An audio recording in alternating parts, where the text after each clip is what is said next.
við erum nú bara ekkert sammálausu fólki í Evrópu upp til hópa. Þetta fólk búið að taka rangar ákvarðanir í orkumálum og steypa yfir sig glötun þar og þetta þessi fórnarlambsmenning að bara eitthvað, ég fæðist í velsæld og ég þarf að skammast mín fyrir það. Í staðinn fyrir að halda áfram á sömu braut, halda áfram að byggja upp landið mitt, halda áfram að ná árangur fyrir það.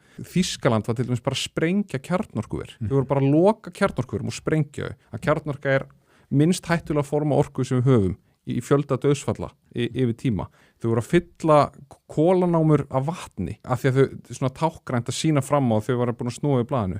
Hvað að gerast núna? Kansleri Þýskalands var að segja að það eru 10.000 störf sem tapast bara í bílaiðnaði Þýskalands á mánuði. Já, Volkswagen var að segja upp 100.000. Já, algjörlega. Á einu bretti. Þetta bara sturlaða tölur. Þetta bara hugmyndafræði sem við erum bara ekki sammála. Íslendingar eru ekki sammála því og við samsörum okkur ekki með fólki sem segir að það þarf minni orku. Við byggðum og komum okkur úr torfkofum á síðustu öld út af því að við byggðum hitaveitu og rafmagnsveitu. Það kom okkur upp úr torfkofunum. Við erum heldur ekki sammála þeirri stefnu sem að í innflytjendamálum. En það bara algjörlega augljóst að það búið að ofnota og misnota kerfi sem að við af góðum hug setjum upp og þá kannski tala eins og í Evrópu.